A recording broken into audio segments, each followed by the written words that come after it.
ফ্যামিলির দিক থেকে কি হয়েছে যে শিল্পী তৈরি হোক কিন্তু পাশের বাড়িতে তৈরি হোক, যেহেতু আমার বাড়িতে কেউ আর্ট ফিল্ডের নয়, সেখান থেকে আমাকে একটা স্ট্রাগল করতে হয়েছে।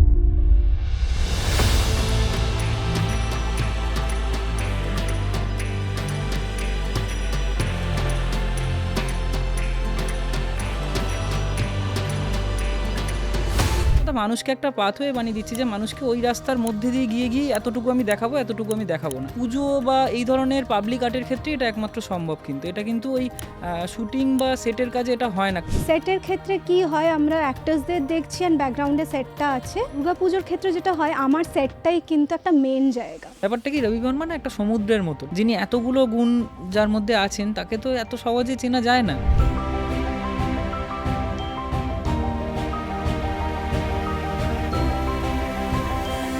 হঠাৎই একদিন আমাকে দীপ বললো যে ক্যালেন্ডার আর্ট নিয়ে একটা কাজ ভাবি। দেন আমাদের মাথায় স্ট্রাইক করলো, আরে ক্যালেন্ডার আর্ট কোথা থেকে এসছে, ইটস রবি বর্মা। আমাদের মনে হলো যে এত একটা কমন জিনিস আর মানুষ জানেই না এটার হিস্ট্রিটা। Make Calcutta relevant again. You already know. Relevant again. Hi, Namaskar. Welcome to Make Calcutta Relevant Again. We are working on a very special and exciting segment where we are bringing in the most prominent Durga Pujo artists from West Bengal, the ones who are actually shaping the way the world views Durga Pujo today. I am Sneha Chakraborty, and today with me we have Ishika Chandra and Deep Das, whose work has been very widely recognized in 2025 Durga Pujo. Hi, কেমন আছেন আপনারা? Good, খুব how ভালো। Are you? Very good, thank you. First of all, cool glasses. Thank you. কোথা থেকে নিয়েছেন? এটা এই রিসেন্ট আমার কি হয়, মানে চশমার খুব কি হয়, কালেকশন করতে ভালোবাসি, তো রিসেন্ট আমরা একটু গেছিলাম কোচিতে, তো সেখান থেকে নেওয়া হয়েছে। Oh, nice. আচ্ছা, আমি তোমাদেরকে তুমি বলতে পারি if you don't mind? Comfortable? Okay. ঠিক আছে, তো বলো তাহলে, where are you from? We are from Kolkata Kolkata itself, only? Okay. and আমরা এখানেই পড়াশোনা, এখানেই সব কিছু, and we are Kolkata based artist. আচ্ছা। আর আর্ট কলেজে পড়েছি এবং সেখান থেকেই দুর্গাপুজোতে আসা। হ্যাঁ। এবং এটা অনেকটা বিস্তারিত একটা আলোচনা, অনেকটা ডিটেলে যাওয়ার বলো। একটা জায়গা। হ্যাঁ।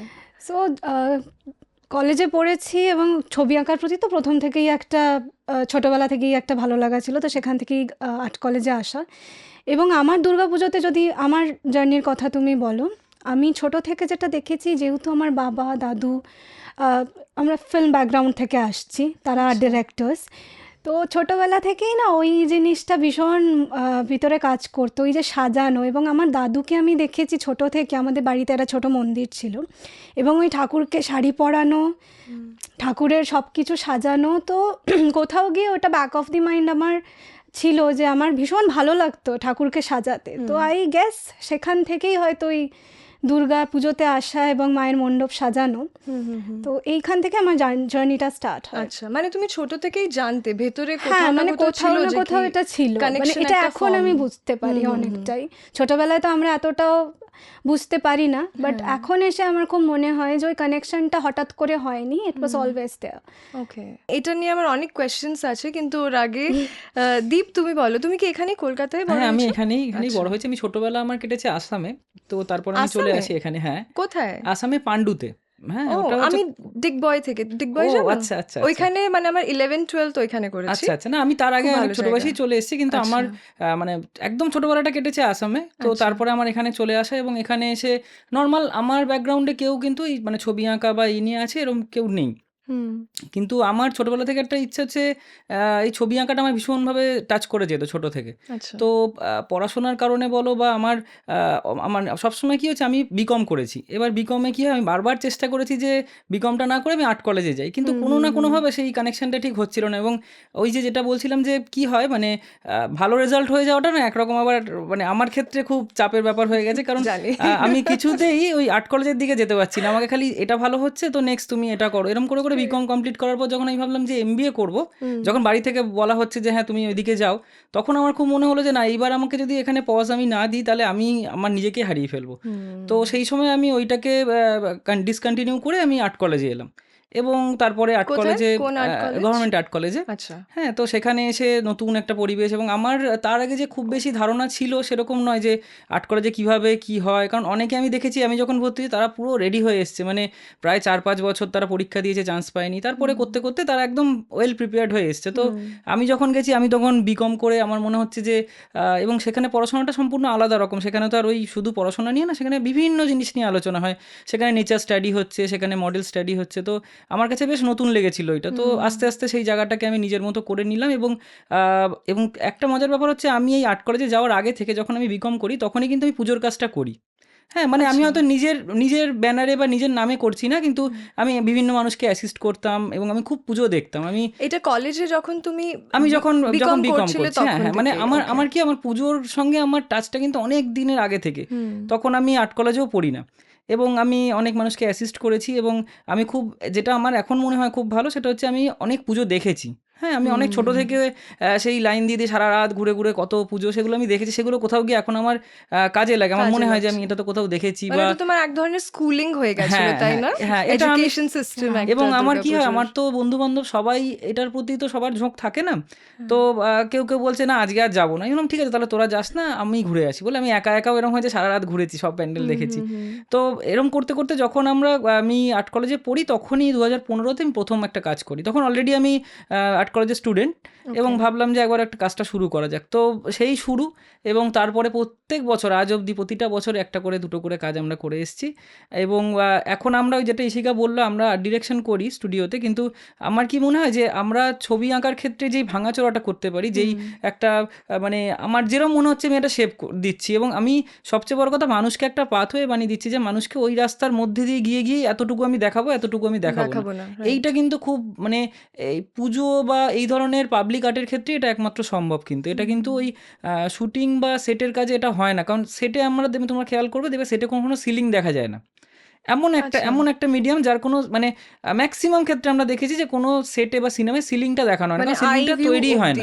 আচ্ছা, ওকে। হ্যাঁ, কিন্তু এখানে কি হয়, এখানে মানুষ খালি চোখে যেহেতু দেখে, তুমি কোনো জায়গা ছাড়তে পারবে না। তুমি তো জানো না যে মানুষ ওইদিকে দেখবে কি দেখবে না, তোমাকে সব জায়গাটা করে রাখতে হবে। তো এটার অনেকগুলো ডাইমেনশন এবং অনেক কঠিন একটা জায়গা। এবং আমরা কি করি, আমরা যখন দেখলাম যে একমাত্র দুর্গাপুজোটা এমন একটা প্ল্যাটফর্ম যেখানে প্রচুর মানুষের কাছে যাওয়া যাচ্ছে, মানে গ্যালারিতে শো করলেও এত মানুষ আসে না, কারণ আমি আর্ট কলেজে থাকাকালীন অনেক এক্সিবিশনস করেছি, এবং বিড়লা বলো, তারপরে আরও বিভিন্ন গ্যালারিতে আমি শো করেছি, সেখান থেকে অ্যাওয়ার্ডস পেয়েছি।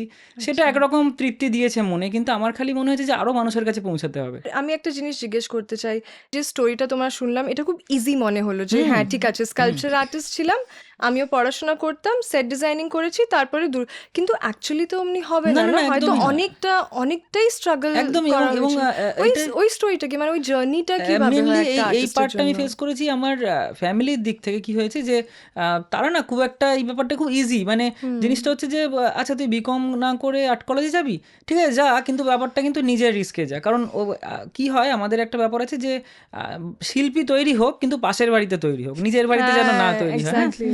এই মানসিকতাটা তখন তো ছিলই, আমার মনে হয় এখনো কোথাও কোথাও আছে, মানে সবাই কিন্তু শিল্পীদের কদর করেন, কিন্তু কেউ চায় না নিজের ঘরে থাকুক, তাহলেই বাবা মানে চিন্তা ভাবনা চাকরি কি হবে, এই একটা ব্যাপার, যে ওটা পাশে থাক না, ওটা হবেই, কিন্তু অন্যটা জব কর। তো সেটা থেকে বেরিয়ে গিয়ে, এবং যেহেতু আমার বাড়িতে কেউ আর্ট ফিল্ডের নয়, সেখান থেকে আমাকে একটা স্ট্রাগল করতে হয়েছে, এবং আমি কোথাও গিয়ে মনে করেছিলাম যে ঠিক আছে আমি যদি প্রবলেম ফেস করি তাহলে আমি একা ফেস করবো সেটা, তো আমি সেটাই করব, কিন্তু আমাকে ওইখানে পজ মেরে আমাকে আমার জায়গাতে যেতে হবে। তো আমার তো মনে হয় একটা জিনিস, মানে যেটা আমি পার্সোনালি এটা আমি ভাবি, আই ডোন্ট নো এটা কতটা কন্ট্রোভার্সিয়াল হবে কি হবে না, কিন্তু আমার এটা মনে হয় মেয়েদের জন্য আর্টিস্টিক নাহলে ক্রিয়েটিভ ফিল্ডে যাওয়া কম্প্যারেটিভলি একটু ইজিয়ার, কারণ এখনো পর্যন্ত ইন্ডিয়াতে যেই মানে সেপারেশন অফ জেন্ডার যেটা আছে, ছেলেদের উপরেও আমার মনে হয়, আমি দেখেছি আমার ফ্রেন্ডস গুলোদের একটা অন্য ধরনের চাপ হয়, একদম যে না তোমাকে তো কামাতেই হবে, তোমাকে তো ইঞ্জিনিয়ার ডক্টর নাহলে এমন একটা কোনো ফিল্ডে যেতেই হবে, নাহলে how will you support your entire family tomorrow, যেটা আমার মানে আই এম শিওর ইউ না একদম। এবং একটাই তাহলে আমি একটা কিছু অ্যাড করি, সেটা হচ্ছে 2009-এ আমার বাবা এক্সপায়ার করেন। তো তারপরে কি হয়ে যায়, তখন আরও রাস্তাটা আমার কাছে ন্যারো হয়ে যায়, যে আমাকে তখন পড়াশোনার দিক থেকেই বেরোতে হবে এবং খুব একটা চাকরি জোগাড় করতে হবে। তো সেইখানে দাঁড়িয়ে আমি ছবি আঁকা নিয়ে ভাবছি বা আর্টিস্ট হব, যেটা আমার কাছে একটা বিলাসিতার মতো, মানে সবাই ভাবছে যে এইরকম একটা পরিবেশে দাঁড়িয়ে সে যাবে ছবি আঁকতে, মানে সেটার তো কোনো শিওরিটি নেই যে এ একটা দাঁড়িয়ে যাবে কোথাও গিয়ে। Exactly. তো তার মধ্যেও আমি করেছি, কারণ আমার কোথাও গিয়ে মনে হচ্ছিল যে হয়তো আমার জন্য ওটাই ঠিক, মানে হয়তো ইনকাম কম করব কিন্তু আমি ভালো থাকবো, আমি ওটার জন্যই এসছি আর কি। তো সেই জায়গা থেকে এই রাস্তাটাকে বেছে নেওয়া এবং আজকে যতটুকু যা করতে পেরেছি। তোমাদের দুজনের কানেকশনটা ফাইনালি হলো মা দুর্গার সাথে, রাইট? দুর্গা পূজার প্যান্ডাল, এটা একটা খুব বড় অপরচুনিটি অ্যাজ অ্যান আর্টিস্ট তো একদম হচ্ছে, কিন্তু এটা একটা খুব বড় রিস্ক ফ্যাক্টরও আছে, তাই না? কেন রিলিজিয়ন ইনভলভড এর সাথে। তো যখন প্রথম একটু ব্যাকট্র্যাক করিয়ে তোমাদের ফার্স্ট দুর্গাপুজো প্যান্ডাল, কিভাবে তোমরা ভাবছিলে ওটা নিয়ে? কারণ এর আগে হয়তো তোমরা ডিফারেন্ট তুমি সেট ডিজাইনিং করেছো, তুমি স্কাল্পচার করেছো, তো একটা এত বড় একটা ইনস্টলেশন, মানে একটা এত বড় প্যান্ডেল বানানো নিজের শোল্ডারের উপরে, আর তোমরা ইয়াং অ্যাডাল্টস, রাইট? তখন কিভাবে মানে রিস্ক ফ্যাক্টরটা, এক্সাইটমেন্টটা, ক্রিয়েটিভিটি, এই তিনটের ব্যালেন্স নিয়ে কিভাবে তোমরা আইডিয়া আমি ফর্ম এখানে করলে? বলতে চাই, এই যে তুমি রিস্ক ফ্যাক্টরের কথা বলছো, আর তুমি যেটা একটু আগে বললে যে স্ট্রাগল তো থাকবেই। এক্স্যাক্টলি। তো আমার বাড়িতে যেটা ছিল, অলদো আমার ফ্যামিলি ব্যাকগ্রাউন্ড পুরোটাই আর্টের। আমার দাদু he was an art director, but back then তখন যেটা হতো, পুজোর ব্যাপারটা এরকম ছিল না। দুর্গাপুজো ওয়াজ ভেরি লাইক একটা প্যান্ডেল হবে, একটা ব্যাকড্রপ হবে, ঠাকুর থাকবে। তো সেই সময় আমাকে বাবা বলে যে দাদুকে একটা কাজ, আমি ক্লাবের নাম নিচ্ছি না, কোনো একটা ক্লাব একটা কাজ দিয়েছিল। তো সেই সময় যেটা হতো যে আর্টিস্টরা নিজেই সব কিছু জোগাড় করে এনে প্যান্ডেলটা সাজিয়ে দিত, ইটস না কন্ট্রাক্ট বেস, মানে লাইটিং, সাউন্ড, মানে ব্যাকড্রপ অ্যান্ড অল এগুলো সাজানোর জিনিস সব কন্ট্রাক্ট বেসিসে নিত। তো দাদু এরকম কিছু পর্দা এনে সেটাতে পেন্টিং করে আর ব্যাকড্রপটা করে দিয়েছিল। তো লেটার সামহাউ ওই পর্দাগুলোতে আগুন লেগে যায়, এটা আমার শোনা, আমার বাবার কাছ থেকে আগুন লেগে যায়, এবং দাদুর পুরো ওই ক্ষতিটা হয়, অ্যান্ড দ্যাট ক্লাব ওরা কোনো ক্ষতিপূরণ দেয় না দাদুকে। তো আমার দাদুর ছিল যে আর যাই কর বাবা, পুজোর কাজ করিস না। তো বাবাও সেই জায়গা থেকে কোনো দিন সেইভাবে পুজোর কাজ করার সাহস পায়নি। তো আমি যখন পুজোর ফিল্ডে এলাম, বাবার একটাই ভয় ছিল যে এই দিকটা, যে একে তো মেয়ে একটা ক্লাবে গিয়ে কাজ করছে, সেফটি, যেটা আমি বলবো এখন যে সত্যি কথা, দুর্গাপুজোর ইন্ডাস্ট্রিতে মেয়ে হয়ে কিন্তু কাজ করতে কোনো অসুবিধা হয় না, সবাই ভীষণ সাপোর্টিভ। সেফটির কোনো আমি আজ অবধি সেটা ফিল করিনি, because everyone is very nice with me, সেটা প্রথম থেকেই। এবং তো এই জায়গাটাকে না, আমার বাড়িতে একটা এরকম ছিল যে ঠিক আছে তুই তো আর্ট ডিরেকশন করছিস, একটা কাজ তো এটা খুব সিকিওর্ড একটা কাজ, ঠিক আছে আবার পুজোর কাজ কেন করবি? তো ইট ওয়াজ লাইক দ্যাট। কিন্তু তারপরেও আমি মা বাবাকে বলেছি যে না, আমি এটাই করতে চাই। তো মায়ের বক্তব্য ছিল যে কর, কিন্তু সবাই কিন্তু বড় আর্টিস্ট হতে পারে না। এটা তো আমি কত it will take time, it will take time, but let's see what happens. এবং যেটা আমরা বললাম যে প্রথম থেকে শুরু করা আমাদের কিন্তু একটা ছোট্ট পাড়ার মধ্যে একটা ছোট্ট ক্লাব, সেখানে প্রথম কাজ আমার। তার আগে তো দীপ কাজ করছে, এবং আমার ওকে দেখেই আরও মনে হলো যে একটা কারোর সাথে কাজ করলে মানে একটা সাহসেরও তো দরকার হয় কোনো একটা বড় কাজ করার আগে। তো আমি বললাম যে ঠিক আছে তুই করছিস যখন, আমি তাহলে তোকে একটুখানি হেল্প করব, আমিও তাহলে আমার ভালো লাগে কাজগুলো। আর তোমরা অলরেডি ফ্রেন্ডস ছিলে কলেজে, তো we were batchmates, comfort zone ছিল, একটা কমফর্ট জোন ছিল। যখন কাজ করতো তার আগে আমি যেতাম প্যান্ডালে, গিয়ে দেখতাম যে আচ্ছা এরকম এরকম কাজ হচ্ছে, তো আই গট ইন্টারেস্টেড, অ্যান্ড আমি বললাম যে ঠিক আছে একসাথে তাহলে একটু একটা কাজ করি।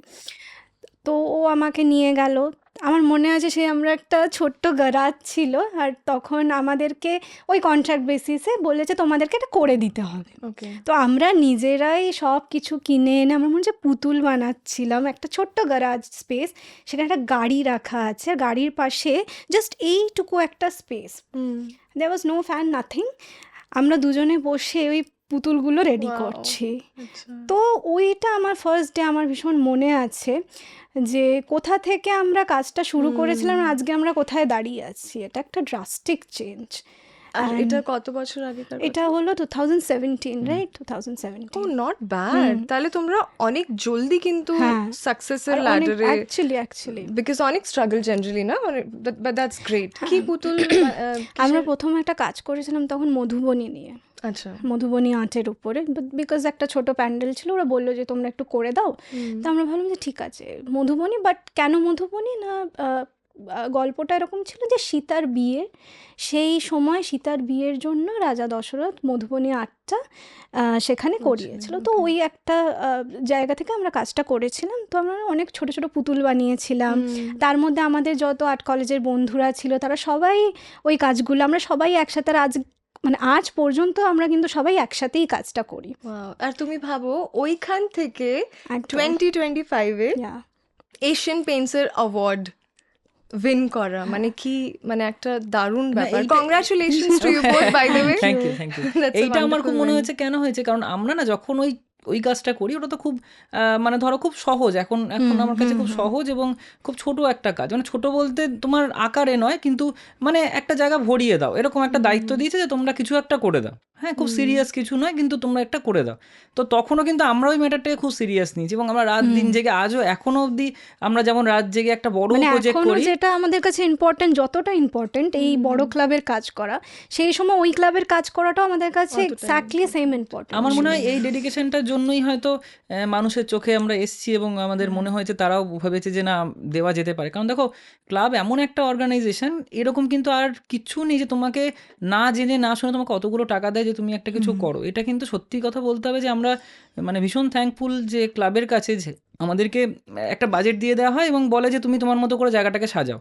হ্যাঁ, এই স্বাধীনতাটা দেয় বলেই আমার মনে হয় কলকাতা দুর্গাপুজো আস্তে আস্তে আরও মানে ফাইন একটা জায়গায় চলে যাচ্ছে, একটা আর্ট প্র্যাকটিসের এমন জায়গায় চলে যাচ্ছে যেখানে গ্যালারিরাও হয়তো এই জায়গাটায় পৌঁছাতে পারবে না, কারণ এরকম এন্ডলেস বাজেট হয়ে যাচ্ছে আস্তে আস্তে আস্তে আস্তে, যে তুমি একটা এত বড় স্পেস ভর্তি করো, তোমার যেটা মনে হয় তুমি সেটা করো। এবং সেটার আমাদের ক্ষেত্রে কি হয়, খুব বেশি ক্লাব কিন্তু সেখানে জানতেও চায় না যে কি হবে, মানে কি বানাতে চাইছো, এরকম জানতে চায় না।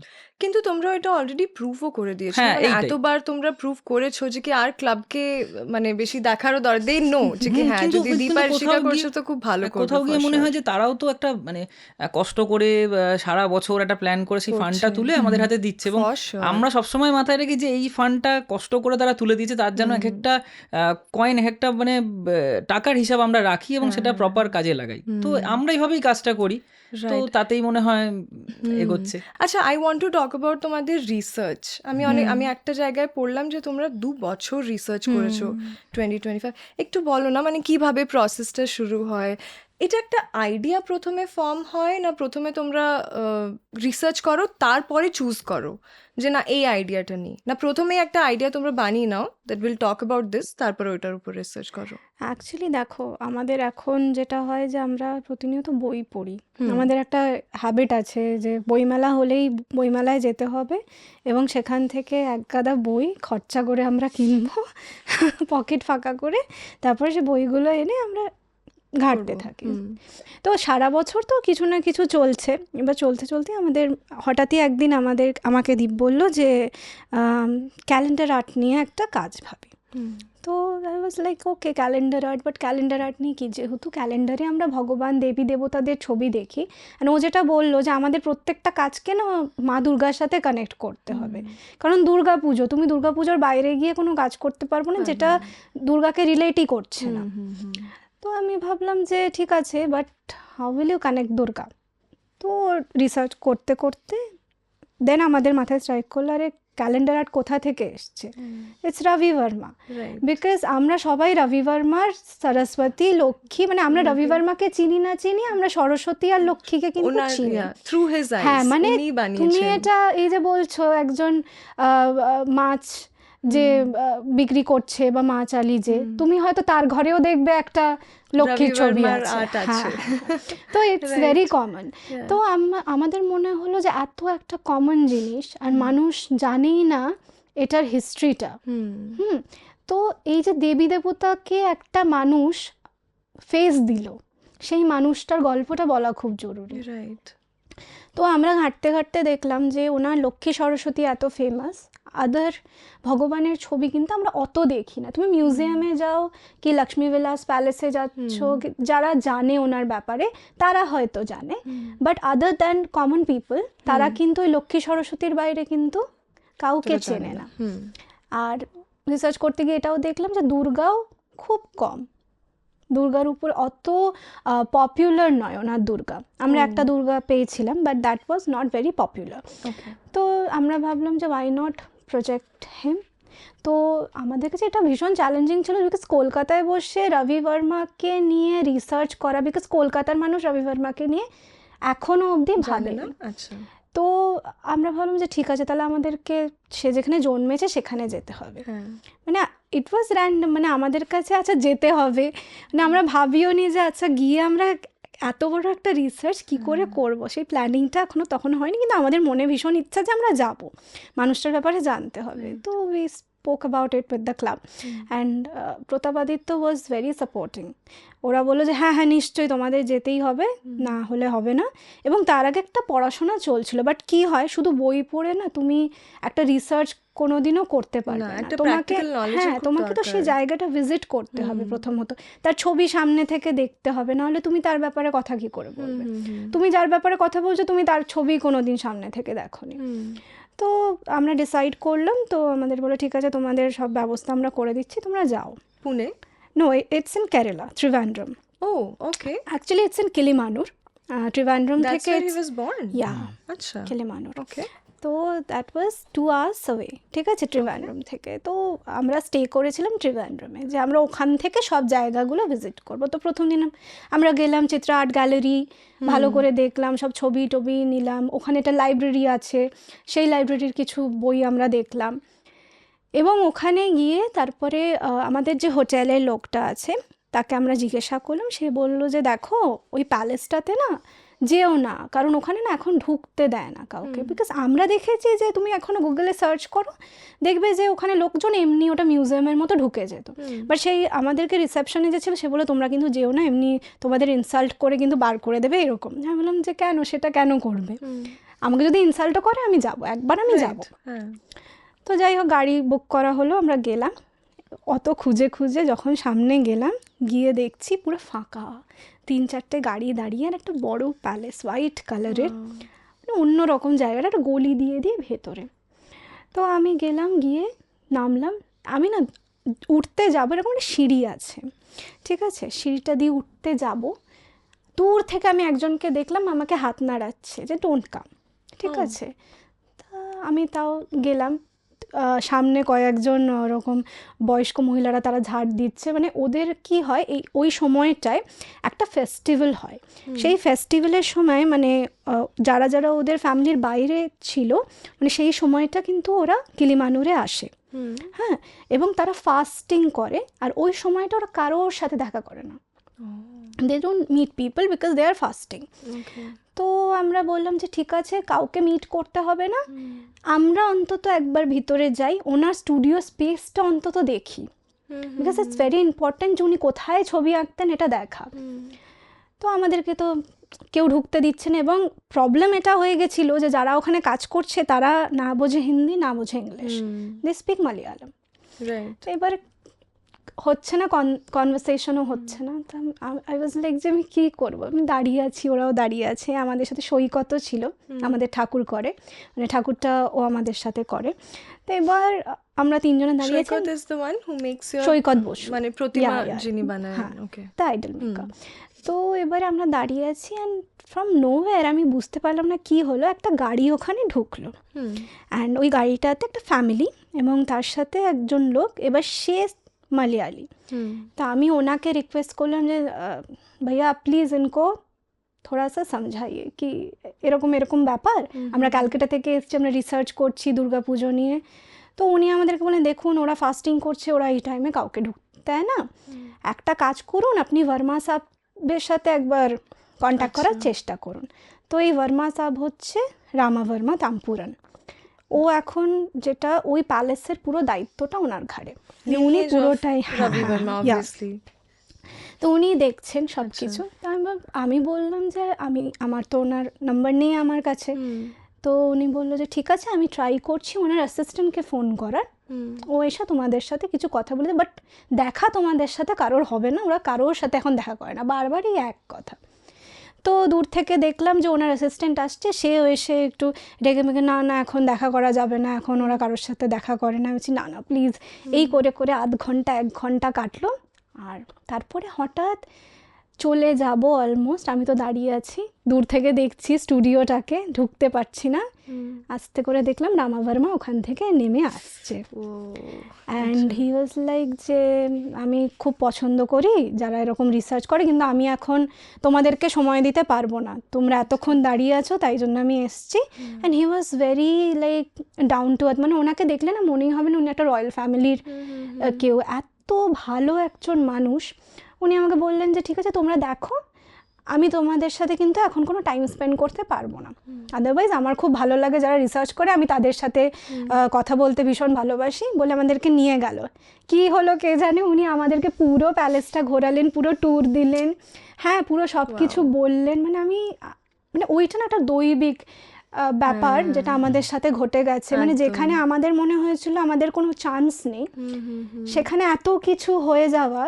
এবং ওই জায়গাটায় গেলে যারা রবি বর্মাকে বোঝে বা যারা রবি বর্মার কাজ নিয়ে রিসার্চ করেছে যারা যারা, এবং তুমি দেখবে রিসেন্টলি জি শিবস্বামী বলে একজন, উনি রবি বর্মার উপরে রিসার্চ করছেন, ওনার বই আমাদেরকে ভীষণভাবে হেল্প করেছেন।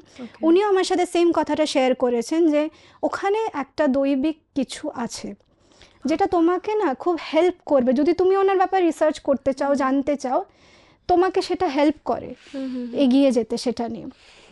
তো আমি সেটা ফিল করেছি, এবং আমি সবাইকে বলি যে আমি কিন্তু এই প্যালেসে ঢুকে দুবার কেঁদে ফেলেছি। অ্যান্ড আমাকে রামা ভার্মা এখন ওনার সাথে ভীষণ ভালো একটা সম্পর্ক, উনি এখনও আমাকে বলেন যে তুমি যে কেঁদেছিলে এটা বুঝতে হবে যে তুমি ওখানে কিছু একটা ফিল করেছো, তাই জন্য তোমার মধ্যে থেকে ওটা এসছে। আর ওই স্টুডিও স্পেসটায় না পা রাখলে মনে হবে যে এইখানেই একজন মোস্ট সেলিব্রেটেড পেন্টার, তিনি ছবি এঁকেছেন, আমি সেখানে দাঁড়িয়ে আছি, মানে কত ওভারওয়েলমিং না, হ্যাঁ মানে এটা না ভাবা যায় না ওখানটায় দাঁড়িয়ে।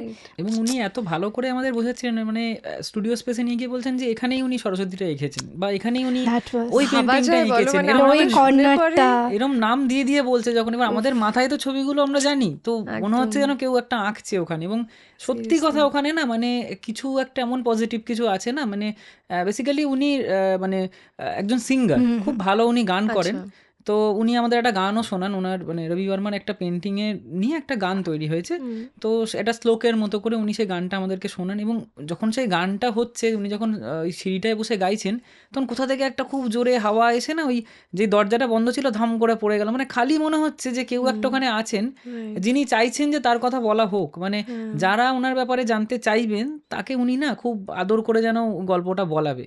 কারণ উনি একটা কথা খুব ভালো বলেছেন, উনি বলছেন যে ওনারা খুব বিশ্বাস করেন যে উনি এখানে ছেড়ে কোথাও যাননি, উনি সাময়িক সময়ের জন্য উপরে গেছেন, গিয়ে ঠাকুর দেবতাকে জিজ্ঞেস করছেন যে আমি কি তোমাদের ঠিকঠাক এঁকেছি, তো এই জিজ্ঞেস করে আড্ডা মেরে উনি আবার চলে আসবে, এসে রাত্রিরে আবার ছবি আঁকবেন। তো এই ব্যাপারটা না মানে উনি খুব হাসির ছলে বলেছেন, এবং কিন্তু সেটা আমাদের মাথায় না যেন আমরা ওটা ওইটাকে দেখতে পাচ্ছি জিনিসটা, যে এখানে সত্যি তো কেউ এসে মনে হচ্ছে রোজ আঁকে। তো এটা ভীষণ আমাদের ওই স্পেসটা আসলে আমাদের এই কাজটা করিয়ে নিয়েছে।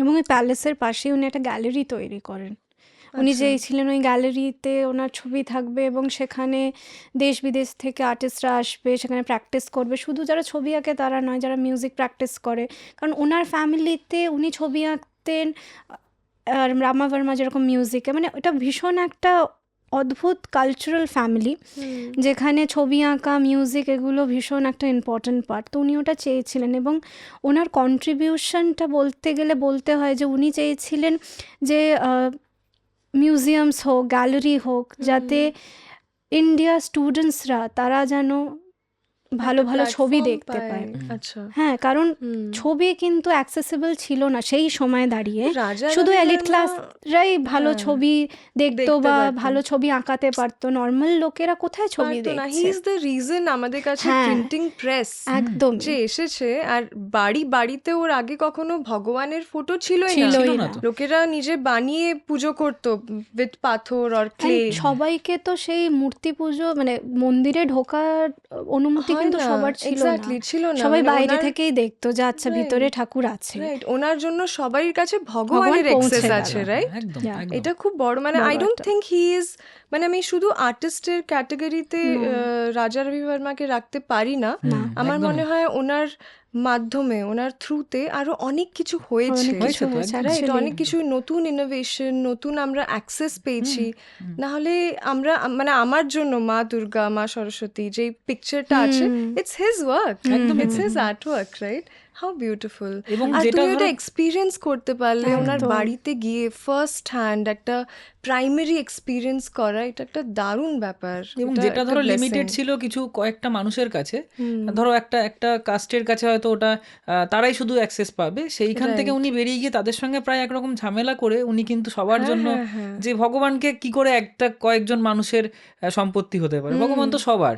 তো এই যে ওই সময় দাঁড়িয়ে একটা মানুষ এত বড় একটা চিন্তা করছে, এটা শুধু এটা ঠিকই যে একজন উনি আর্টিস্ট ছাড়াও কিন্তু উনি একজন সোশ্যাল রিফর্মার হিসাবে কাজ করেছেন, যে Right. পুরো সমাজটাকেই পাল্টে দিয়েছেন উনি। আর ওনার ভিউ যেটা ছিল অ্যাবাউট উইমেন, যেমন কি আমরা যেই মহিলাগুলোকে অ্যাকচুয়ালি আমরা the women that we see, যে মা সরস্বতী, মা দুর্গা, যাদেরকে উনি বানিয়েছেন, দে ওয়ার অ্যাকচুয়ালি মানে শুধু খুব বড় রয়্যাল ফ্যামিলি থেকে আসে তা নয়, দে ওয়ার নর্মাল উইমেন, আর most of them were classical singers, classical singers, কিছু Hindustani classical classical singers, dancers, dancers. And at that time এদেরকে না ভীষণ একটা অন্য চোখে দেখা যেত, হতো। যেটা এবং যেই মেয়েদের ফটোগ্রাফ স্টুডিওতে আছে, আজকালকার দিনে ফটোগ্রাফ মানে কোনো বড় ব্যাপার ব্যাপারই নয়, না, right. কিন্তু সেই সময় কোনো মেয়ের একটা ফটোগ্রাফ, সেটা নিয়ে একজন কত আর্টিস্ট বড় ছবি একটা আঁকছে, ঝামেলা। এটা একটা অন্যই চোখে দেখা হচ্ছে। আর যখন লোকেরা জানতে পারলো যে কি এটা এরা ডান্সার্স না সিঙ্গার্স, ওরা বললো আমি কেন পুজো করব এই মহিলাদেরকে। তো হি stood up for a lot of things, নতুন ইনোভেশন, উইমেনহুড, পাওয়ার। আমার তো মানে he is one of my favourite artist, not only because of his art but also because of his belief system. তাই। এবং এটা আমরা তো- পুজোর সময় কি করেছিলাম যে এই ব্যাপারটা, যে আমরা লক্ষ্মী সরস্বতী তো দেখেছি, কিন্তু কাদেরকে দেখে লক্ষ্মী সরস্বতী আঁকা হয়েছে সেটা কিন্তু আমরা ওখানে ডিসপ্লে ও ওয়াও, করেছিলাম। এটা নিয়ে তুমি কিভাবে আমরা ডিসপ্লে খুব করলে? রেয়ার এই ফটোগ্রাফস গুলো আমরা এই যে শিবস্বামী যিনি আছেন উনি রিসার্চ করছেন খুব ডিটেলে, ওনার বিভিন্ন বই থেকে আমরা এই ফটোগ্রাফগুলো কালেক্ট করেছি, যেখানে অ্যাকচুয়াল ওই মডেলের ছবিটাই আছে, রাজীবাই ওনার নাম, ওনাকে দেখেই লক্ষ্মীকে তৈরি করা হয়েছে। তো ওনাকে কেমন দেখতে, মানে আমরা রিসার্চটার মধ্যে এত ডিপলি ঢুকে গেছিলাম যে আমরা না শুধু পুজোর বাইরে গিয়েও এই পুরো ঘটনাটা সবাইকে জানাতে চাইছিলাম যে একটা মানুষ এত কিছু করেছে, করতে পারে, অথচ আমাদের এদিকের মানুষজন, সাউথের মানুষজন কথা বলেন ওনাকে নিয়ে, কিন্তু আমাদের এই একটু একটু ওপরের দিকে, ইন্ডিয়ার একটু ওপরের সাইডের মানুষজন কিন্তু এতটা জানেন না, তারা ছবিগুলো জানে। তো আমরা তখন চেষ্টা করলাম প্রতিটা প্রায় আমরা অনেকগুলো প্রায় 20 জন মতো মডেলের ছবি আমরা ডিসপ্লে করেছিলাম, যাদেরকে দেখে বিভিন্ন এবং সময় সবার বিভিন্ন নাম যে পাওয়া গেছে এরকমও নয়। আর আমরা যখন লক্ষ্মী সরস্বতীকে দেখি ভীষণ একটা ইনোসেন্ট ফেস, একটা বাচ্চা, অ্যাকচুয়ালি রাজীবাই একটা ছোট্ট বাচ্চা মেয়ে, ও তাই? একদম ওর মুখটাই ওখানে পোর্ট্রে করা তাই? হয়েছে একদম, আর সেই এই জন্যই গুলো তোমাদের কাছে আছে? তো ঠিক আছে, আমরা একদম শো করব, কিন্তু একদম, কেননা একদম। লোক মানে আমি জানি না এক্স্যাক্ট কোন ফটোটা থেকে রিপ্রেজেন্টেশনটা হয়েছে, এটা ভীষণ এবং যখন দারুণ ব্যাপার। যারা এসছেন দেখতে আমাদের কাজটা, তারা কিন্তু আমরা তাদেরকে যখন ট্যুর দিয়েছি যে ওনাকে দেখে ওনাকে আঁকা হয়েছে, তারা মানে হয়ে গেছে, তারা দাঁড়িয়ে ভাবছে ও আচ্ছা ওনাকে দেখে এনাকে আঁকা হয়েছে। এবং পয়সা মানে যেই লক্ষ্মী আঁকতে গেলে কি হয়, 4টে হাত লক্ষ্মীর, তো উনি মডেলটা পোজ দিয়েছেন কেন এরকম ভাবে দুটো কাঠি ধরে আছে, রাজীবাই দুটো কাঠি এরকম করে ধরে আছে, আচ্ছা। উনি পুরোটা ড্রয়িং করেছে, এই কাঠিটা পদ্ম ফুল করে দিয়েছে। এবং কি করে ওই ছবিটা থেকে ওই ছবিটা হলো, আমরা এগুলো পুরোটা বলেছিলাম যাদেরকে আমরা ট্যুর দিচ্ছিলাম, তো তারা তো শুনে ভাবছে যে মানে তারা যেন ওইটা এবার দেখতে পাচ্ছে চোখের সামনে। আমরা যেটা অলরেডি কিলিমানুরে গিয়ে ফিল করেছি, সেটা কিন্তু আমরা যতটা পেরেছি মানুষের মধ্যে, যাতে তারা খুব ইজিলি ওই জিনিসটা বুঝতে পারে, দেখতে পারে। তো তোমরা রাজা রবি বর্মার উপরেই রিসার্চটা কন্টিনিউ করছো না, মানে এক্স্যাক্টলি টপিকটা কি এখন? না না, After আমরা post রিসার্চ পুজো এখন বলতে topic টা আমরা কি? খুঁজছি এগুলো, আমরা আরো মানে ব্যাপারটা কি, রবি বর্মা না একটা সমুদ্রের মতন, আমরা হয়তো একটা সামান্য নদীটুকু পার করেছি বা ওর মধ্যে রয়েছি,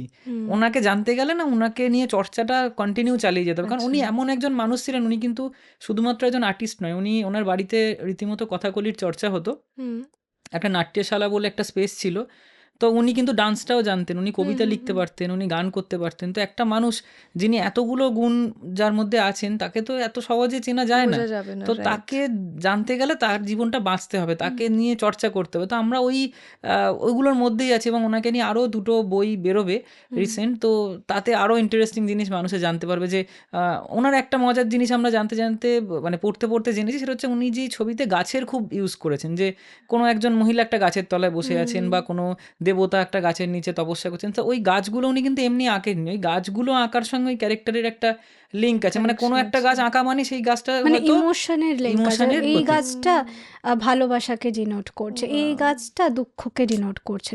তো আমাদের প্যান্ডেলটা যখন আমরা করেছি, if you have seen the pandal, দুর্গার পিছনে না দুটো গাছ ছিল, একটা আম গাছ ছিল আর এই পাশেও আর একটা কি গাছ, তো আম গাছটাকে না আমরা রেখে দিয়েছিলাম, বিকজ ওনার পেন্টিংয়ে আম গাছ গাছ, ভীষণ একটা ইম্পর্টেন্ট জিনিস। আর আমরা যখন কাজ করতে গিয়ে দেখলাম যে এই গাছগুলো আমাদের কাজের মধ্যে চলে আসছে, তো ওটাকে কেটে দেওয়াটা আমাদের কাছে অপশন ছিল না, আমরা ওটাকে রেখেই গোটা প্যান্ডেলটা করেছিলাম। কি দারুণ। মানে আমরা যেহেতু এতটা জেনে ওইটা নেবেছি, তাই জন্য আমরা কিন্তু এইভাবেই স্পেসটাকে রেখেছি, কারণ তাহলে কাজটা ঠিক হবে, কাজটা সৎ হবে। হ্যাঁ, আর তাই জন্য হ্যাঁ। তোমাদের রিসার্চটা কতটা ভিজিবল, আর তাই জন্য award, right? At the end of the day হার্ডওয়ার্কটা শো করলো, লোকেরা সবাই দেখতে পেলো যে এত রিসার্চ গেছে এই প্যান্ডেলের উপরে। এবং কি ওনার দারুণ। বিভিন্ন ছবিগুলো কি হতো, মানুষের ঘরে এনে না তার উপরে স্টিচিং এর একটা কাজ করতো, জারদোসির একটা কাজ হতো, যে ঠাকুরের ছবির ওপর কাপড়ের পিস কেটে কেটে ওটাকে পেস্ট করে স্টিচ করে ওটাকে পুজো করা হতো। তো আমরা ওগুলো একটা লার্জ ফরম্যাটে বড় বড় ছবিতে ওই রকম কাপড় বসিয়ে ঠিক সেম যেমন হতো ওরকম ভাবে রিক্রিয়েট করেছিলাম, এবং তার একটা বড় প্যানেল তৈরি করেছিলাম যাতে মানুষ এসে ওই কাজটা খুব ভালো করে দেখে, এবং প্রচুর মানুষ ওটা দেখেছেন এবং বলেছেন যে বা এরকম কিছু হতো আমরা জানতাম না। হ্যাঁ, ওইটাই সবাই জানে না, খুব হার্ডলি কেউ, মানে স্টোরিটা, একটা মুভি এসেছিল অনেক বছর আগে, আমি তখন চেতন ফার্স্ট টাইম মেহতার, যখন আমি আর্টিস্ট ভাবিও নি যে আমি আর্টিস্ট হব, তখন আমি ওই মুভিটা দেখে এত ইন্সপায়ার হয়েছিলাম, কেননা অনেকদিন আগে। মানে আমার জন্য I think he is a very powerful businessman, যদিও বা পসিবল যে উনি হতে চাননি, বা যাও ভেতর থেকে যাও ওনার ফিলিং ছিল, but I think it was very honest and he did something great for the society, and he had that businessman and the artist both aspect, যেটা দুটো সাথে মিলে কি দারুণ ফর্মেশন হয়েছে, অ্যান্ড আমরা এখন ওইটা তো ভিউ এবং করতেই ওনার পারছি। এই এত কাজ নিয়ে আলোচনা করার সঙ্গে সঙ্গে একজনের নাম বলতে ওনার ভাই, হ্যাঁ, উনি কিন্তু ওনার একদম ছায়া সঙ্গী মতো ছিলেন, মানে যত কাজ আমরা দেখি যেগুলো প্রিন্ট করা হলো সেগুলো কিন্তু উনি আর ওনার ভাই মিলেই করেছেন, ওনার ভাই মেনলি Actually, প্রেসটা চালাতেন। ওনার ব্যাপারে আমরা জানতেও পারি, ওনার ভাইয়ের লেখা একটা ডায়েরি, সি রাজা বর্মা ওনার ভাই, তো ওনার ভাই ভীষণ ডায়েরি লিখতেন, এবং রোজকার কি হচ্ছে, আজকে দাদা পোর্ট্রেট এঁকেছে, আজকে এসছিল সিটিং দিতে, হ্যাঁ আজকে তো আমরা এই প্রেসটা বিক্রি করতে এসেছি, আজকে এটার লাস্ট ইনস্টলমেন্ট দিতে হবে, এবং প্রত্যেকটা জিনিস উনি ডায়েরিতে নোট করে মানে গেছেন। ওনার তো জন্যই আমরা somehow ওনাকে পেলাম। এই ডকুমেন্টেশনটা না ভীষণ একটা ইম্পর্টেন্ট জিনিস। আজকে ওনার ভাই যদি এই ডকুমেন্টেশনটা না করতেন, তাহলে এত কথা, এত ডিটেল হতো না, শুধু ছবি দেখে ইটস নট পসিবল। এক্স্যাক্টলি, তাই জন্য মনে হয় সিবলিং এর খুব দরকার। ভ্যানগোর ভাইয়ের জন্য আমরা ভ্যানগোকে চিনি, রাইট? তাই জন্য ভাইয়ের হওয়া খুব দরকার। আচ্ছা, আমি জানতে চাই যে তোমাদের দুজনের যে কম্বিনেশনটা, এত ভালো ব্যালেন্স, তোমরা এত বছর ধরে কাজ করে গেছো, তো কে, মানে তোমার একটা কোনো আছে অলরেডি প্ল্যান যে না আমি এই কাজটা করব আর আমি এই কাজটা করব, মানে এক স্ট্রাকচার আমি নেব, ফ্রি ফ্লো আমি নেব, ক্রিয়েটিভিটিটা আমি দেখব, তুমি একটু টেকনোলজিক্যাল অ্যাসপেক্টটা তুমি দেখো, এমনি কিছু আছে না? তোমরা দুজনে মিলেই you keep changing as you go. না, প্রথমে দেখো এটা তো একটা প্রসেস গোটা, তো প্রথমে এই মাপটা দেখা এবং সেটার মাপ নেওয়া, এই মাপ নেওয়ার পরে সেটাকে একটা গ্রাফের মধ্যে ফেলা এবং সেই গ্রাফিক্যালি জায়গাটাকে ভাগ করা, এবং এটা নয় যে গ্রাফিক্যালি আমি এটাই ভাগ করলাম মানে আমি ওটাই বানাবো ওখানে গিয়ে। এটা অনেক সময় হয়, আমাদের ছবি আঁকতে গিয়েও হয় না, যে আমরা এই কালারটা দেবো ভেবেছি, কিন্তু আমাদের মনে হচ্ছে যে না এই কালারটা না, আমি এই কালারটা দেবো। তো আমাদের যেটা হয় যে আমরা যখন ফিল্ডে গিয়ে পড়ি, আমরা একটা বেসিক কি বলে ওই ইয়েটা গ্রাউন্ডটাকে ভাগ করে নিই, তারপরে আমরা দুজনেই দাঁড়াই, অ্যান্ড ধরো প্ল্যাটফর্ম তৈরি হচ্ছে, ভাঙতে হবে, যখন ওই দড়িগুলো ফেলা হয় আমি আরও দাঁড়িয়ে দাঁড়িয়ে বলি আচ্ছা এটা করব, আচ্ছা না এটাকে খুলে দাও, দড়িটাকে খুলে দাও, খুলে আবার অন্যভাবে ভাঙো। তো এই জিনিসগুলো চলে, আর আমরা না দুজনেই ভীষণ ইনভলভড, আর দুজনেই ওটাতে পার্টিসিপেট করি, এবং টেকনোলজিক্যাল দিকগুলো, যে টেকনিক্যালিটি, যে এটার জন্য দাঁড়াবে, এগুলো এই ব্যাপারগুলো, আয়রন স্ট্রাকচারের কাজ, এগুলো অনেকটাই বেশিরভাগটাই ও দেখে, এবং কোথাও কোথাও যখন অ্যাবসেন্ট থাকে বা ঢুকতে লেট হলো বা অন্যদিকে কাজ বোঝাচ্ছে, সেই জায়গাগুলো তখন আবার তুমি আমি দেখে নাও। একটু দেখে দিই। ক্রিয়েটিভিটির দিকে আমি বলবো যে শুধু আমাদের নয়, আমাদের সাথে আরও অনেকে কাজ করে। আর তুমি দেখবে যে যখন সবাই একটা টিমে কাজ করে না, তখন সেই কাজটা অনেক ভালো হয়, Right. বিকজ সেখানে একটা দুটো মাথা নয়, সেখানে আরও 4-5টা মাথাও ভাবছে। এরকম নয় যে হ্যাঁ ওরা যেটা ভাবছে সেটাই আমি করব, নট নেসেসারি, বা ও যেটা আমাকে ইনপুট দিচ্ছে আমাকে সেটাই করতে হয়। বাট এই যে একটা আড্ডা হয় বা একটা কনভারসেশন হয়, যে ওরা আমাদের থেকে ছোট, কিন্তু আমরা না বলি যে হ্যাঁ আমরা না এটা ভাবছি, তোরাও একটু ভাবতো। হুম, হ্যাঁ, যে এই যে একটা কনভারসেশন হয়, তার মধ্যে থেকে একটা আইডিয়া উঠে আসে।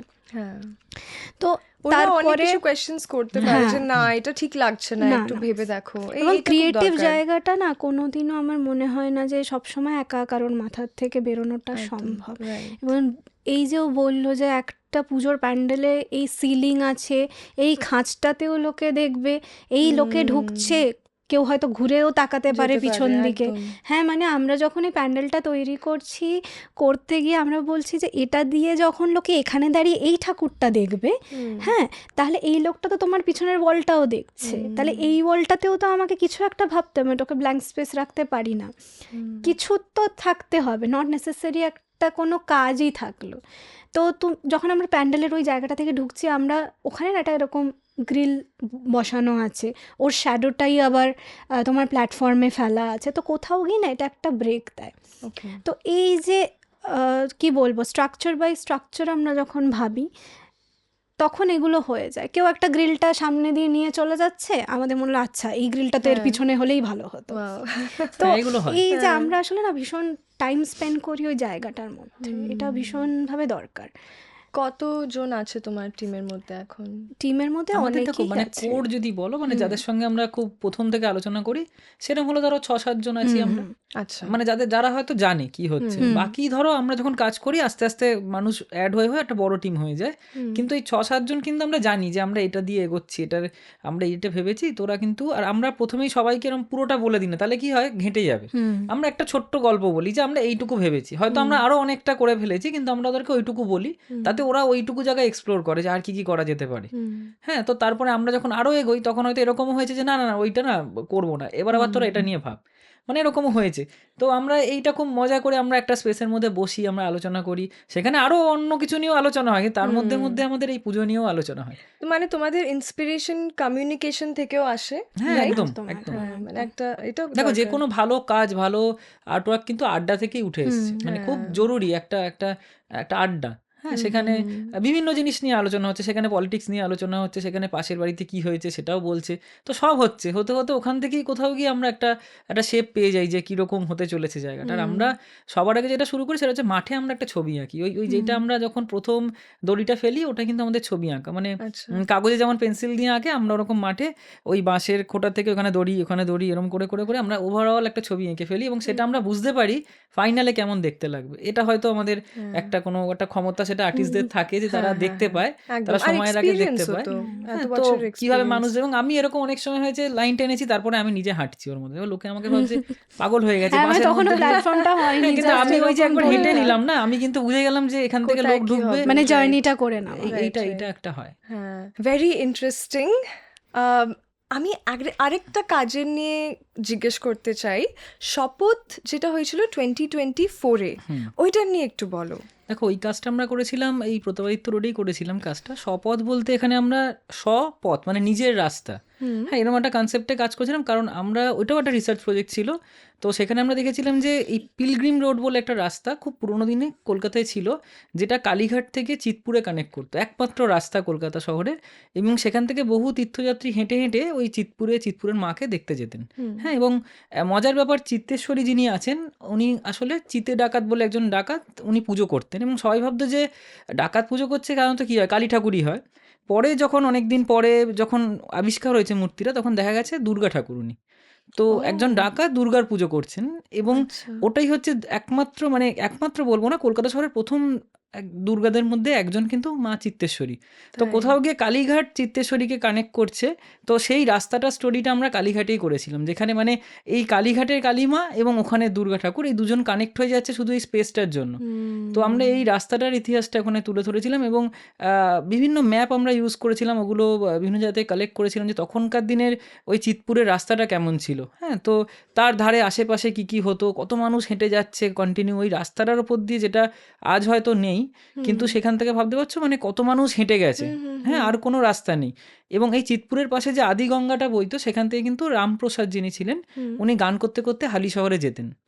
হ্যাঁ, তো মানে এই যে একটা আমাদের এবং এখানে একটা ইন্টারেস্টিং স্টোরি আছে, যে এটা লোককথা, যে রামপ্রসাদের গান শুনবেন বলে মা বলেছিলেন যে তুই ওই দিক ফিরে গান কেন করছিস, আমি তো শুনতে পাচ্ছি না। তো তখন রামপ্রসাদ বলেছিল তোমাকে আমার গান শুনতে হলে তোমাকে আমার দিকে ঘুরে যেতে হবে। তাই নাকি বলে এটা যে মা চিত্তেশ্বরীর মূর্তি নাকি একটুখানি টিল্টেড, ঘোরা।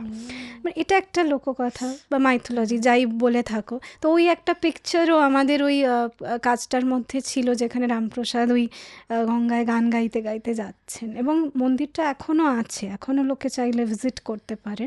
এবং ওটা শাবন্য রায়চৌধুরী ফ্যামিলির আন্ডারেই আছে। তো ওরাই দেখরেখ করে এই মন্দিরটার, এবং মন্দিরটা কাঠের বিগ্রহ, মানে আইডলটা কাঠের, এবং সুন্দর দেখতে, একটা খুব সিম্পল মা দুর্গা, সেটা অন্যরকম। আর কি এই সুন্দর সাউন্ড করছে এটা। আমি তোমার ফেভারিট কাজ কোনটা তাহলে? এই রে এইটা বলা খুব কঠিন আসলে। আমরা কি করি, আমরা প্রতি বছর তো চেষ্টা করছি যে আমাদের পরিসরটাও বড় হচ্ছে। প্রথমে যে পরিসরে কাজ করতাম, তারপর বছর একটু স্পেসটা বাড়লো, বাজেট বাড়লো, তারপরে আরও বাড়লো। তো এরকম করে না, মানে আমি যখন এগিয়ে আসছি তখন পেছনের কাজটার সঙ্গে আমি যদি কম্পিট করি, ব্যাপারটা বলা ঠিক হবে না, কারণ না, তাও কিন্তু একটা হয় স্টোরি, যেমন এই story, স্টোরিটা হ্যাঁ, খুব সেইটা strong, সেইটা খুব বলতে পারো। পাওয়ারফুল, তাই না? স্পেশালি যখন তুমি বললে যে একটা রাস্তায় কত লোকে হেঁটেছে, 5,000 ইয়ার্স আগে, মানে সবারই একটা প্রিন্ট আছে, তাই না? এখনো আমরা যে এখানে বসে আছি, এখানে ওয়ার হয়েছে, এখানে কারো বাড়ি ছিল, কত যে স্টোরিজ। history।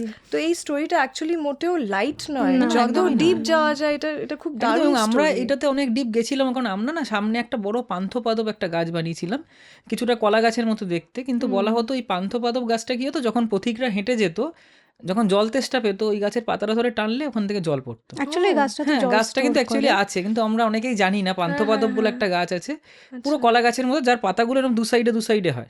আচ্ছা, হ্যাঁ, তো ওইটা আমরা একদম আয়রনের স্ট্রাকচার করে একটা বিশাল বড় বানিয়েছিলাম, কারণ বেসিক্যালি ট্রাভেলার্স স্টোরিটা, পাম বলে। হ্যাঁ, কি বলে? ট্রাভেলার্স পাম। ট্রাভেলার্স পাম। এই গল্পটাই মেনলি ছিল পথিকদের নিয়ে, মানে আমরা পথিকদেরই গল্পটা বললাম, সেখানে মা কানেক্টেড, কারণ তারা যে হাঁটছে, ধরো দিন রাত হাঁটছে, তাদের ভরসা কিন্তু তারা কেন হাঁটছে, তারা ভাবছে আমি মাকে দেখতে পাবো, আমরা টুয়ার্ডস মার কাছে যাচ্ছি, সেই বিশ্বাসেই তারা এত মাইলকে মাইল হেঁটে নিচ্ছে। তো এই যে জার্নিটা, এটাই আমরা তুলেছি, এবং একটা খুব বড় কালির উটকাট করেছিলাম আমরা, ভীষণ বড়, মানে সেটা প্রায় 13-14 ফুট বড় এবং প্রায় 9-10 ফুট চওড়া, এরকম একটা বড় প্যানেলে একটা উটকাট করা হয়েছিল।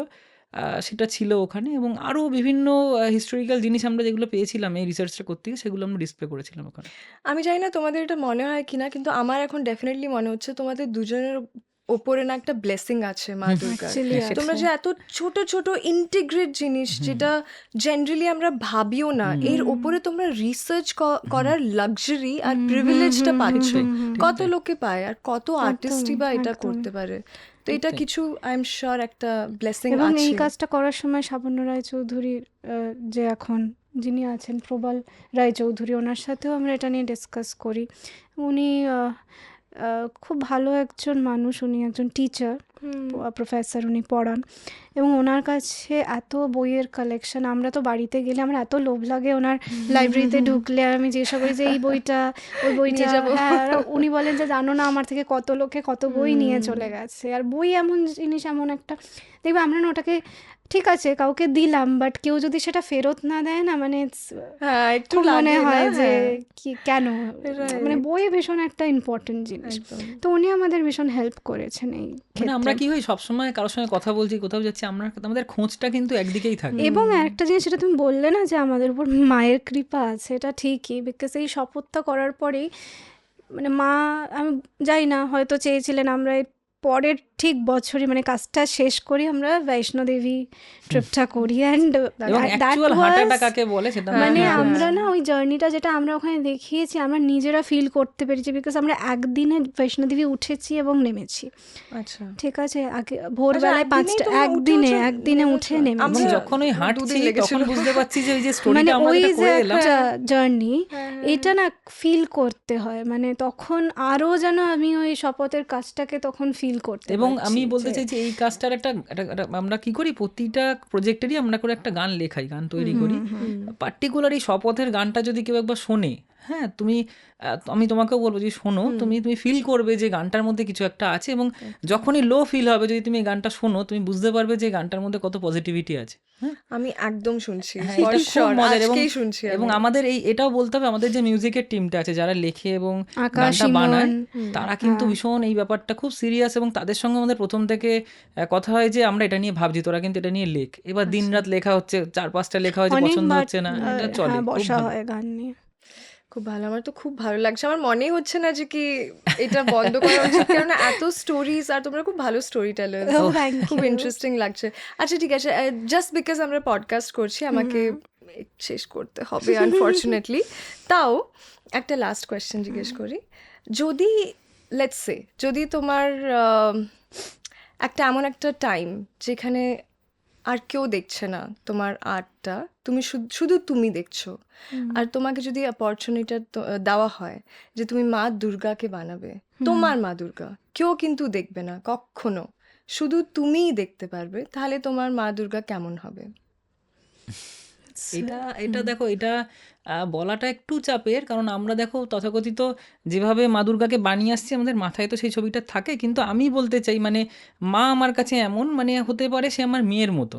কারণ আমরা মাকে তো সাজাই, তো আমার খুব মনে হয় যে একটা ছোট বাচ্চা যদি হতো, তাকে যদি আমরা বিভিন্ন জামা পরে যে এটা পরে দেখতো কেমন লাগছে, বা গায়ে একটু ড্রয়িং করে দিলাম, একটু অন্যরকম কালার করলাম, তো আমার কাছে খুব মনে হয় যে মানে মা দুর্গা আসলে না একটা ছোট মেয়ের মতো, যাকে আমরা প্রতি বছর নতুন নতুন ভাবে সাজাই, প্রতি বছর নতুন নতুন জামা যেমন আমরা পরাই, আমরা নিজেদের জন্য কিনে, এরকম আমরা নতুন নতুন সাজাই, সব জায়গায় মনে হয় নিয়ে যাই, এবং ছোট তো সব জায়গায় নিয়ে যাওয়া যায়, এরকম একটা মানে তার অনেক আবদার আছে যে আমি এবার একটু এরকম সাজবো, হ্যাঁ আমাকে একটু বড় করতে হবে, সেটা আমাদের মনে হয়। এবং আমাদের খুব মনে হয় যে ওই যখন কাজটা হয় না, আমাদের মনে হয় যে এরকমই হতে চাইছে, ছোট হতে চাইছে না, বেশ বড় হতে চাইছে, হ্যাঁ বসতে চাইছে, দাঁড়াতে চাইছে, এটা না আমাদের সঙ্গে হয়, মানে আমরা ওইটার সঙ্গে জুড়ে গেছি। তো আমার কাছে খুব মনে হয় যেমন একটা শিশু যেমন তার পেরেন্টসদের কাছে আবদার করে বা কথাবার্তা বলে, সেরকম আমার কাছে তো মা দুর্গা সেরকমই একজন, মানে তোমার ইমোশন, তোমার যে খুব আদরের ভালোবাসাটা একটা খুব- জায়গা। হ্যাঁ হ্যাঁ, আদরের, হ্যাঁ। তোমার মেয়ের মতন। হ্যাঁ হ্যাঁ আর তোমার জন্য? এটা সিরিয়াসলি ও তো তাও বলে দিল, বাট আমার কাছে না এটা এক্সপ্রেস করা ভীষণ কি বলবো ডিফিকাল্ট। মা এই যে আমাদের কাজের ক্ষেত্রেও যেটা হয়, আমি বললাম যে যখন আমরা কোবাকামটা করেছিলাম তখন মায়ের গায়ের রংটাও যেটা বললো যে মা এখন এরকম হতে চাইছে বলে আমরা করেছি। তো আমার মনে হয় আমি যদি শুধু নিজের জন্য করতাম সে খুব সিম্পল হতো, ভীষণ সিম্পল, তার হয়তো 10টা হাত নেই। মানে আমরা সবসময় মা দুর্গাকে দেখাই মানে সে একেবারে মানে পৃথিবীর সব প্রবলেম সে একাই সলভ করবে, আর এটা যেন কোথাও গিয়ে আমাদের মেয়েদের উপরেও একটা তোমার বড় মধ্যে তো pressure, একটা হ্যাঁ প্রেশার, তুমি তো মা দুর্গার মতন, তোমাকে তো নিতেই হবে এই প্রেশারটা। বাট আমার মনে হয় সে তো কোথাও গিয়ে একটা মেয়ে, হ্যাঁ সে তার সব কিছুই 10টা হাত বাদ দিলে তাকে একটা মেয়ের মতো সুন্দর একটা মেয়ে। তো আমার কাছে হয়তো মা দুর্গা ওই সুন্দর দেখতে একটা শান্ত মেয়ে, হ্যাঁ যে হয়তো শুধু ওই যুদ্ধর ওই সময়টুকুর জন্যই অতটা লাউড আমরা তাকে দেখি, তার 10টা হাত এত অসুর বধ করছে, কিন্তু আদারওয়াইজ কি সে সবসময় সেরকম তো নয়। তো এই একটা বিষয় যে সে কোথাও গিয়ে খুব লাউড, কোথাও গিয়ে খুব সিম্পল, আমার কাছে তো মা দুর্গা এরকমই। Wow, beautiful. আমি যেই পেন্টিংটা করেছি মা দুর্গার লাস্ট ইয়ার, যখন আমি কিচ্ছু বুঝতে পারছিলাম না, আর্ট করা ছেড়ে দিয়েছিলাম, তো আমার না ডান্স করতে খুব ভালো লাগে। তো কে জানে কেন আমি ভাবিনি যে আমি কি বানাবো, কিন্তু যখন পেন্টিং করতে শুরু করলাম টার্ন আউট হয়ে গেল এইভাবে দ্যাট শি ইজ ডান্সিং, দুটো হাতে এইভাবে আছে আর লাল পাড় সাদা শাড়ি পরে, খুব সুন্দর, শি ইজ ভেরি ইয়াং, যেটা তুমি বলছো না একদম সুন্দর একটা মেয়ের মতন। আমারও মনে হয় যে আমি মেয়েকেই বানিয়েছি, একটা ছোট বাচ্চা যে এনজয় করছে নিজের লাইফ। দেবতারা কিন্তু একটা মেয়েকেই বানিয়েছিল সবাই একসাথে, তাই না? তারপরে তো সেই প্রেশারটা প্রেশারটা তোমাকেই হাউ বিউটিফুল। খুব ভালো লাগলো তোমাদের সাথে কথা বলে। আমরা আরো ক্যাচ আপ করবো পোস্ট পডকাস্ট, আর অনেক রাজা রবি বর্মা নিয়ে আরো অনেক কোয়েশ্চেন্স আছে। নিশ্চয়ই, আর নিশ্চয়ই। তোমরা আগে কি করবে, let's talk about that letter. Thank you Okay, so okay. Much for Thank you, coming. thank you. Signing off. Me Calcutta relevant again. You already know. Relevant again.